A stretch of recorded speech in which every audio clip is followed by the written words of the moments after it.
You are listening to the Dylantantes podcast. Hello and welcome to What Is It About Bob Dylan? Today we're going to be talking with Rob Kelly.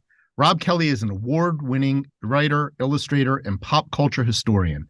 He was the creator, editor of the book Hey Kids, Comics, True Life Tales from the Spinner Rack, and writes the Real Retro Cinema column for 13thdimension.com. He is the host of Fade Out, A S HCAST, and TREASURYCAST, and co-host Who's Who, the definitive podcast of the DC Universe, and Superman Movie Minute. Most importantly for the Dylantantes, he is the longtime host of Pod Dylan. Welcome, Rob. Thanks, Jim. Great to be here. Glad to have you here. So, what is it about Bob Dylan? Okay, the voice. The voice. It's the thing that is the most maligned about him, and to me, it is the thing that is the most important in terms of what is it about the timbre of his voice that digs under my skin, gets into my brain, and just stays there. And I think about all the decades I've been a fan of his, and the covers of his songs to me by others are interesting. And, you know, rare cases I like a little better, but generally, you know, as Columbia Records said, nobody sings Dylan like Dylan. And then on the other side, I've been able to hear him do covers of songs that I've never found that interesting, but when he does them, they become fascinating. And so there's just something in the timbre of that voice that sounds true and interesting and intelligent and makes me want to lean in and understand more. So it really is just that voice. And to me, in popular music, there's no other voice like it. There's no other voice of any other singer that has ever rattled my cage as much as Bob. So it's down. If you could distill it down to one thing, it's that voice. That's great. That's among all these interviews I've done, that is the unique response to that question. So that's really cool. What is it the voice? Is it the phrasing? Is it the intonation? What is it about the voice that makes it so true to you, though? I wish I knew. I don't know. You know, all I know is I can hear him sing a certain line that whether he wrote it or he didn't write it. And it gets to me in a way that when I hear someone else sing the exact same line, I go, oh, that was nice. You know, like that was nice. And it's fine, but it's not him. And part of it is it might be just the literal timbre of his voice, because I find him interesting to listen to, like when he's just talking. And he does have that very strange intonation, especially like on Theme Time Radio Hour and stuff where he would talk. I was playing episodes of that show for my wife not that long ago, and she was cracking up. It's just the way he says stuff. He just phrases things, you know, like I'm not going to try and imitate him now or even remember what particular line he said, but he says things in a way that no one else says it. And it's like, there's a humor in it. He kind of knows he's being funny in a certain way, but yet he can be talking about serious things. But I've heard him, I've had this example on my show many years ago where randomly many decades ago, I was at a horror movie convention. And, you know, I'm looking at movies and posters and stuff. And I go to this guy and he has this box on the side of concert tapes. And it was on the floor because, you know, it was a horror convention and it wasn't anything that he figured that audience would be interested in. But he brought him along anyway because he's like, why not? And there was a Bob Dylan bootleg in there. And I was like, oh, well, I'm interested in that. How much you want? He's like, oh, $5. He just wanted to get rid of it, you know? So I was like, okay. So I bought it. And it was a VHS. This was in the 90s. It's a VHS. And it was a bootleg of a show he did in Binghamton, New York in like 1992. And I watched, and, you know, it's somebody with a shaky camera and Bob's kind of far away. But it was that concert that he sang this electrified version of Pretty Peggy-O. Now, of course, he sang that song on his first record, but it's an old folk song. And I've heard versions of it. And I was like, okay, it's fine. But when he did it, I was like, this is one of the greatest things I've ever heard. And there's just something about that voice that just sounds eternal to me. And that's why I'm along for the ride with this guy, you know, for the rest of my life. I'm in, because it's just something about the timbre of that voice. That's beautiful. Great description. I love it. So You have a diverse background. You're a writer, an illustrator. So tell us a little bit more about yourself and what you're doing when you're not really podcasting. When is that? Well, I mean, like I said, I've always been of a creative background. I went to art school. I'm a graduate of art school, and I was a freelance illustrator for 10 years. I did it longer than that, but I was working day jobs. But for 10 solid years, that was all I did. And I did work for the National Basketball Association. I did the tour art for Margaret Cho for one of her tours a bunch of years ago. And I did magazine work and advertising work. I've done stuff for Estee Lauder and ESPN and Time Out New York and lots of other places. I did a book cover for HarperCollins, lots of stuff like that. But that career, unfortunately, kind of went away due to market forces, due to my own having done it for 10 years. And I just kind of lost interest a little. And right at that moment, when that part of my life was ending, the podcasting started. And it was pure dumb luck. It wasn't like I was consciously, oh, let me look for another creative outlet. It was just random luck that I reached out to a friend of mine and I said, hey, I'd like to get into this podcasting thing. Do you want to do a show with me on this little corner of comic books? And he was up for that. And we started doing it. And I loved it. I was like, wow, that's what this is. And that ballooned into, we did the show called the Fire and Water Podcast. And we did that for a couple of years. And then we expanded it into other podcasters doing related shows. And we created this network, the Fire and Water Podcast Network, in 2016. And then at that point, I was like, well, okay, I can now talk about anything I want to talk about. It doesn't have to just be comic books. It could be any interest that I have of something that I really love. And the first thing that occurred to me was, well, actually, the first thing was movies. I did a movie show. But in terms of a purely dedicated show to like a specific piece of a fandom, it was Bob Dylan. I was like, I love Bob Dylan. I love talking about his songs. I don't know that many other people. Like my best friend is into him, that him and I've been going to concerts for 30 years. But outside of him, I don't know that many people that are into him. And I thought maybe people will like this. I foolishly thought, oh, I'll do like every show will be like 10 minutes long, right? Because what's there to say about a song? Little did I know. But I started doing that in 2016. And that quickly became kind of, in a lot of ways, the I don't want to say like the number one podcast I do, but it kind of is, because I do it every week and it is the one that kind of consumes the most of my attention. And it's the one that has the biggest audience. And so it's kind of grown into this whole thing. And now I feel like it's like one of the great purposes of my creative life is to do this show because I enjoy it so much. So are all your podcasts, are they all interview programs, or are they some of them commentary? Yeah, no, some are. I do some on comic books. And so they're almost always, well, no, not almost. They are all featuring guests. I do not just do a show by myself. Nobody wants to just hear me. It's boring. So some shows I do a show on MASH, my favorite TV show. Every episode, I talk about an individual episode of the show and I have a different guest. And I do another show. I do a show on movies called Fade Out, which is about the final films of people, whether they're directors or stars or producers, what their final movie was. And I've been very fortunate on that show to have screenwriters on and directors and writers and editors, people in the industry talking about somebody that they really love. And that's another show that I really love doing. So it's always me and a guest, because to me, the point of it is to have these interesting conversations. It's not just me monologuing, because that's, again, who wants to hear that? So that to me is like, it is a little bit of a razor wire act every week, because you don't know necessarily how this person's going to be. I mean, there's other people who do podcasts all the time, but sometimes I have someone who's never done a podcast before, and you're kind of holding your breath. Like, I hope they know how to talk, and some of them don't, but most of them have been great. And I've been able to make, at the very least, kind of online friendships through the show. And that's been fantastic. I know so many more people now than I ever would have. And that's ironic, considering that the whole thing is me sitting in my house, not going outside. But thanks to technology, I know hundreds of Dylan fans now that I never would have known before. Yeah, now that you mention it, I realized that you interviewed me a while back, and I I think that was my very first podcast. Was it really? Yeah.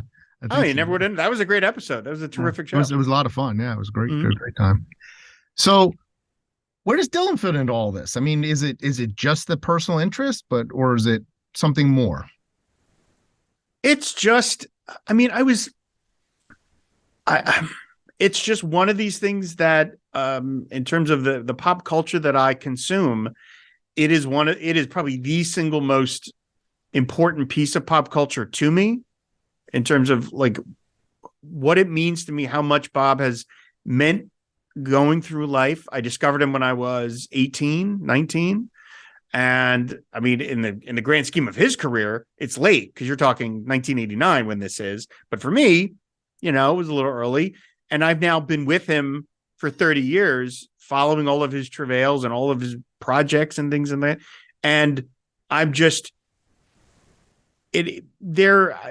the thought of like never hearing another Bob Dylan song again. Like there's lots of my stuff that I'm interested in that I loved as a child. But if I could never engage with it again, like I went to it, Desert Island Discs kind of thing. I was stuck on a desert island and it's like, well, you're never going to read another comic book again. All right. That would suck, but I could live. I'm not going to, but the thought of like never hearing Blood on the Tracks again or something would make me so profoundly sad. So it is just, he's like a friend that I go through. Well, the music, I should say, the music is a friend that guides me through life, and together through life, I mean, that's totally what it is. And my version, the reason I do the podcast, partly, as I said, is to make friends, is just to give something back, is like, it's my way of paying tribute to this incredible body of work that it's like, well, this is what it means to me. And maybe this is what it means to you out there. Maybe somebody out there can hear something I say and be like, oh, that's interesting. And I've had that experience many times where someone has had an insight to a song that I've been living with for 30 years, but I've never thought of it. And I was like, oh, wow, we did that on our show when we talked about Floater, like you had insights to Floater that I was like, I'd never thought of that, but that's interesting. Now I'm thinking about it differently. And so part of it is me just giving back. It's like saying to the world, hey, for those of you who don't know this stuff, this is really worth considering. This is worth one song spending an hour and a half talking about, So yeah, it's just, the music will be with me the rest of my life. So speaking of your relationship with Dylan or his music, what is your Rubicon moment, your Dylan Rubicon? You crossed the river and you knew there was no going back. I don't think I had a specific moment. In fact, just the other day, I recorded an episode with someone who mentioned listening to Blonde on Blonde for the first time, and they literally didn't know who he was. And after that, they were forever changed. I wish I had that moment, that secret origin moment that you could point to. I don't have that. But I can remember when I was getting into Bob. I mean, and again, I've told the story on the show where like I got the Wilburys. So we were playing the Wilburys album in our dorm, such as it was really a house, but the dorm. And I was like, oh, wow, I'll listen to this. And I didn't know Bob at all. I mean, knew of him, obviously. He's like furniture. How do you not know about him? But I wasn't a fan. But I was like, oh, Bob Dylan, George Harrison, Tom Petty. That's cool. I'll listen to that. And then I'm listening and I'm going, I really like the Dylan songs the most. It's kind of interesting. Dirty World and Tweeter and the Monkey Man and Congratulate. And I was like, that's interesting. And so I went out and bought Oh Mercy, because that was like the newest one. And I was like, boy, I really like this. But even then I was still like, well, I don't know. I was familiar with the hits, but then I remembered there were a couple of songs where one of them I can remember specifically was We Better Talk This Over from Street Legal, where I was like, oh, I love this. And this is not a hit, like this is not like one of the famous ones. And there's lots of artists that everyone I think engages with that they know the hits, but once they dig a little deeper and then they go, the rest of this stuff's not doing it for me. You know what I mean? And that's fine. That's the level of engagement you have with this person. Nothing wrong with that. But when I was hearing Dylan songs that I was like, wow, I've never even heard of this one, and I love this, that's when I knew, okay, I think the whole catalog I think I'm here. And so it was like almost like one song at a time. Like, here's this, To Ramona. That's a beautiful song. I've never heard that one before, and Oh Mercy, I was like, well, I love all of Oh Mercy. And like, he did a video for one song, but these other 9 are great. So it was just like one song at a time of like, I'm getting sucked in further and further to where I'm like, yeah, this is more than just, I like the famous songs of this guy. The whole corpus is of interest to me. Anyone who listens to your show probably knows that you're a great fan of the song Joey. And for those who don't listen to your show, first off, you should. And secondly, I'm being sarcastic. As you can tell by Rob's laugh. Is there a song you haven't covered that you wish you had? You wish somebody would come to you and say, hey, let's do this song. Yeah. I mean, first of all, I like Joe. It's fine. It's just out of 600 songs, you got to like some less than others. And I would put Joey at like 596 out of 600. That's all. I actually dislike Ballad in Plain D more than Joey. So Ballad in Plain D is like, that's probably the only one I actively don't like that song, but that's neither here nor there. The way I do the show is I let the guests pick the song because I figure if they want to talk about Floater or whatever, they're going to bring more passion to it than if I assign them a song. Because if I say, hey, I want to talk about Mr. Tambourine Man, and they're like, oh, all right, I'll do the show, but I'm not that big a fan, then the show's probably not as interesting a conversation. So that's why I always like the guests pick the song. That said, that means that there are some favorites of mine that hardly anybody ever picks. There aren't that many that I'm trying to think of like what are like my top favorites that we haven't done yet. There really aren't. We've done Tangled Up in Blue. We've done Where Are You Tonight? We just did We Better Talk This Over, as I just mentioned. You Ain't Going Nowhere Tonight. I'll Be Staying Here With You. Key West. Like those are like my big favorites.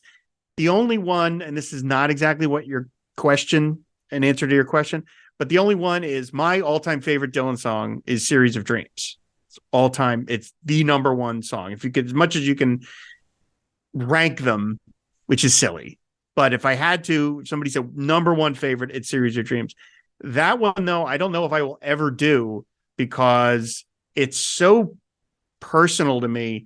And I don't know if I want to reveal that much about myself to talk about it. But then if I don't, I'm not doing I'm doing the song a disservice. And I love it so much that I don't want to do it. So it's like Series of Dreams is like permanently off the table. Maybe like the final episode of Bob Dylan in 2037 or whatever it is they do it. But that's the only one I could think of that people have said, hey, Series of Dreams. And I just say, no, that one's just not available right now. So now I got to ask you about that. Fair enough. I invited that. So sure. I mean, so obviously the song's personal for you based on what you said. Yeah. And that's, I understand that perfectly. And you don't have to reveal anything you don't want to reveal. But is your attraction to the song primarily the song itself or the personal relationship you have with it? It's both. It was when I heard it, it came along. This is how old I am. They played the video for it, which is a great video. It's one of his best videos. But they played the video for it on Friday Night Videos. Remember that show that used to air like after Letterman on Friday nights? And I stayed up to watch it because they had, that again, that's how old this is, that like they were showing Bob Dylan videos on network television, but they made a big deal about it. Like I remember they promoted it ahead of time. It was like, hey, this Friday, we're the debut of the new Bob Dylan. I was like, and the video was amazing. And I had not heard the song to that point because it was before I bought the bootleg series. And there's just something about it that is so all encompassing and it's so mysterious and scary and comforting and all of these things that, and it came along at the exact right moment. And it's kind of like, I have like a favorite movie and it's a similar experience in that my favorite movie is not one that I watch a whole lot because I'm not always in the mood for it, but I can't imagine any movie meaning more to me than that one. So there's just this little artifact, and I said it lodges itself into my brain, and it just takes up residence, and it's never leaving. Yeah, well, it's a song that's simultaneously odd and ambitious and beautiful, and very atypical with how he does songs because it's got overdubs, and that's very he's big on doing it all live. that's a song that Lanois and other people kind of futzed with after the fact, but there's something about it that's just like, okay, yeah, oh my God. And every time I hear it, if I put on Greatest Hits Volume 3 or something and then it comes up, I stop what I'm doing. I just sit and I just listen to it. And just, okay, all right. And it's lost none of its power after 30 years. Yeah. Yeah. So who's the guest you want more than anyone? One person other than, Bob Dylan. Well, I mean, I don't, yeah. I mean, and I know that's not going to. Well, that's never going to happen. And B, people actually don't believe me when I say I really would not want that because, first of all, maybe he's in a bad mood and I don't want that to be the experience. But like, as we've seen, as well as I do, you've seen interviews with him where like, the last thing he wants is to be talking to somebody who's telling him how awesome he is. You know what I mean? He's going to shut down at that point. So that's not and a show that is going on and on about how great he is the last thing he'd want to do. So it's like, my show is just not the context for that kind of thing. I would love to meet him in a different context, bump into him at a Blimpies or something, just get that famous image of him with the Sporting News, wherever he is. Or like, there was a brief period where I was up at visiting Columbia Records and showing my portfolio around. And like, these were people that had actually worked on like some of his sleeves. Like, I was like, okay, in that context, that would be awesome. Cause then, dream of dreams, I get to work on one of his sleeves or something. So Bob's off the table. My initial answer to that question is always Tony Garnier, right? Because Garnier just looks like he's having the time of his life. He has shattered every other record in terms of Dylan sidemen. Nobody's going to ever come close to working with Bob as long as Garnier has worked with him. He's always just in some ways, he's like the audience surrogate on stage because Bob looks scowly sometimes and doesn't, but Garnier is just, he's just having a time of his life. But putting that one aside, because ever since I got your question, I thought about it a little more. My dream guest, actually, I would love to have David Letterman. Really? Because we know Letterman's a big Bob fan. Mm-hmm. His was the only show that Bob ever did on any sort of consistent basis. Mm-hmm. Letterman's intros for Dylan are always so genuine and so warm and so, Letterman was so like Captain Snark. And here, these intros for Letterman, you could just see, he loves it. He's so excited to have Bob on his show. And I would just love to find out from David Letterman, like, what's your favorite Dylan song? Let's talk about that. Like, I just think that would be a fascinating interview to like, here's a guy who's booked Bob on his show. What songs does he love? So I would love David Letterman would be a dream get. And he would probably say Ballad in Plain D. He probably would. And I'll talk about whatever Mr. Letterman would want to talk about. It'd be fun. So tell me about what other music you enjoy. I mean, my wife and I listen to like Sirius XM and random stuff. And like she got me on, I bought her, she loves Harry Styles. She loves Harry's Room. And like, I bought her that on vinyl and like, I like it now. Like we listen to it almost every day. It's a fun pop record. There's lots of other music that I like. And there's some people that I like a little deeper, like Bruce Springsteen or Amy Mann, Jenny Lewis. Like those are artists that I have more than one album of. Yeah. But they're, but those are all people that I've tuned out on after a certain point. Like, that album didn't do much for me or whatever.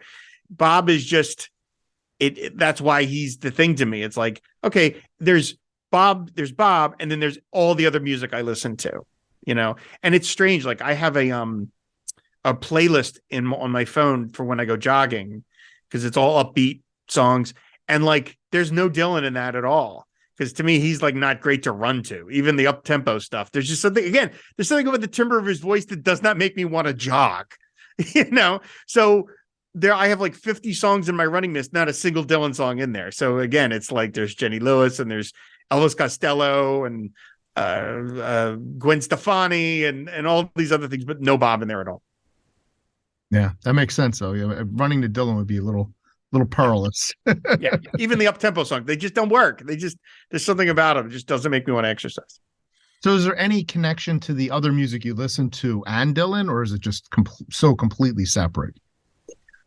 I don't, I mean, if there is, I don't know what it is. I mean, I do tend to lean towards the singer-songwriters. I just think that's my jam. Like Billy Joel, like he was my first big fandom when I was a teenager. I saw him in concert a bunch of times. Paul Simon, certainly. So I think I lean James Taylor. Like I think these are all ancient references, but I think I lean towards the one person who writes their own songs and does them. Like I said, Jenny Lewis or Amy Mann or something like that. I think so. If there's any connection, I think it's probably that. I think I'm just more like, there's lots of music from bands that I like, but all my CDs, as I'm looking at them here, it's all like a single artist. So there's just something about someone with an individual point of view, and not that you can't write, not that you can't sing all their songs that other people have written, but I think there's just something about the singer-songwriter idea that appeals to me more than, a band or something like that. Did you happen to catch the Bob Dylan, Paul Simon tour? I think it was maybe 90. I didn't. I don't know why I didn't. I look back, I have a list of all my Dylan concerts, and there's this gap where I didn't go see him for a bunch of years. And I'm like, why did I don't know what was going on. Did I not go? So I did not see that tour, and I'm forever kind of kicking myself because I love Paul Simon and that's a great combo. That's great. So I don't know why I missed that one, but I regret that I did, because that, from the bootlegs I've heard, those were terrific shows. Yeah. Yeah. I caught one in Northern Virginia, but it was such a horrible venue. It was just a miserable experience. Oh no. As it happens. It was like one of those places where you sit on the grass and it was not happy. But yeah, the acoustics were awful, but it was interesting. I mean, to hear the two of them duet, Sound of Silence. Yeah. Yeah. Oh, it's amazing. And it's so funny. Like it's not that Bob is ungenerous towards other musicians. In fact, he's very generous. I think when he likes somebody, he's very effusive in his praise. And unfortunately, he has to write a lot of eulogies for people as they go. A lot of his contemporaries have gone, and it's up to him to write these things. He must get tired of writing them, because it's one friend after the next. Jerry Garcia, Johnny Cash, Tom Petty. It's like after a while, you're like, this is depressing. But he doesn't share the stage with a lot of other musicians. I think partly because maybe they're intimidated because he's Bob Dylan. So when he shares the stage with somebody, there's a kind of like, the metatextual thing is like, wow, Bob is saying this person is on my level kind of to be on stage with it. Of course, Paul Simon is, but there's just something very warm about that Bob's like, I'm going to share the mic with this person, like that's just amazing. Like, wow. And then again, I've seen videos of them like Bob Dylan and Paul Simon. You're like, God, the amount of history, popular musical history in these two guys right here. It's amazing. Yeah. Yeah. So what else do you have for us? What else do you want us to know about you? Your relationship with Bob Dylan. I mean, like I said, I'm very, very fortunate that in this world where there's so much entertainment that is vying for people's attention, I'm very, very fortunate that people listen to the show and find something worthy. They spend an hour of their precious week listening only, they're only doing I'm sure they're probably also doing the dishes or mowing the lawn or getting something, but that's what podcasts are for. But just the fact that they are willing to spend an hour of their time with me and my guest in their ear is an amazing thing. And I like to not take it for granted. And that's why, I have a full-time job. I have a 40-hour week job, and I have a life, and I have friends, and I have, like everything else, but I make sure that there's a show every week. Every Saturday, there's a new episode to get done. And I've, recorded shows the night before, recorded shows on vacation, because I want to respect the audience of like, hey, you're nice enough to tune into this, so I want to make sure I give it to you. So, never would have imagined that when I started it, that I'd be doing it 250 episodes later. And that the show, like I said, when I started, I thought, I'll do 10 minutes on every song. And 10 minutes. I've been, now if the show's less than an hour, I'm like, we could have gone longer on that. I talked an hour about Wigwam, for Pete's sakes. But it's made me re-engage with the catalog in different ways. And like I said, I have friends now that I never would have had before.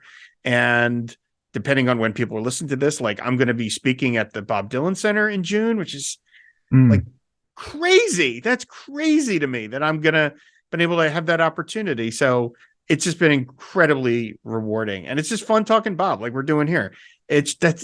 When you love something so much, I mean, you're clear-eyed about it. It's not like it's all perfect, like I mentioned, Joey, but like when you love something so much, it's just fun to be able to discuss that with other people that love it like you do. And they know all the secret handshakes and they know the bells and whistles and all that. That's like the stuff of life. So I love doing the show and hope I can keep doing it for as long as possible. So you're going to be presenting at the World of Bob Dylan conference. Yes, I will be part of a panel there. It's cool. very What's exciting. The panel on? Podcasting. We're going to be talking about podcasting. I don't know exactly when we're going to be doing it. The center or the institute has not gotten back to us yet, but I will be part of a panel with some other people. I don't think they've announced it, so I don't want to say who they are because in case they want to wait to announce it. But I'll be part of a panel on podcasting about Bob Dylan. So great. Well, I'm looking forward. I'll be there as well. I'm on another panel, so I'll be. I can't wait. I cannot wait to go to this. I've never been to the center before, so I am. So my best friend and I will be going there. I can't wait. That's going to be so much fun. Yeah, I went on over the summer, and it's quite the experience. It's fantastic. It's really fantastic. The idea of going to a place that's just Bob Dylan is like, it's like a kid in a candy store, I've said this before, but I went with a friend who, is a casual Bob Dylan fan, certainly not hardcore. He wouldn't be listening to a podcast about Bob Dylan. And he was fixated. He was absolutely fixated. I thought he was miserable because he was just standing there. And I went over, I said, "Are you okay? Do you want to get out of here?" And he's like, "No, I'm loving this." That's like, awesome. That's great. I mean, they really did a good job. They really did a great job. So can't speak highly enough of it. Well, I look forward to seeing you there. I don't absolutely. In person, we were in the same room together and didn't realize it once. Oh God, that was so frustrating. I didn't know you were there. I didn't know you were there. And so yeah, like standing there, like after you left. Someone said, "Oh yeah, Rob Kelly just left." I went, "What?" Yeah, what? So these things happen, but I'll definitely see you in Tulsa. And Rob, this has been great. Thank you. Your show is excellent. You do a real service to Bobdom, the kingdom of Bob, and you really, I think you inspire a lot of people, and you give a lot of fans an outlet, which is wonderful. I think a lot of people who wouldn't get heard about, talking about Bob, get to get out there, and that's a wonderful thing for you to do. So thank you so much. Thank you. Yeah, I love talking to everybody. It's super fun when someone's they're like dying to talk about this song. I recognize that someone's like, yeah, I get it, man. I get it. Yeah, we'll do it. Absolutely. So, and then it's funny to do a show where you get off the air and someone's like, oh, I forgot to mention this. Like they're mad that they didn't mention that one sentence in their 5 pages of notes. It's good. I totally relate to that level of geekery on this subject. Oh yeah, absolutely. Well, thank you so much, Rob. This has been wonderful. Thank you, Jim. I love this. This is really fun. Thank you. Thank you for listening to the Dylantantes podcast. Be sure to subscribe to have the Dylantantes sent directly to your inbox. And share the Dylantantes on social media.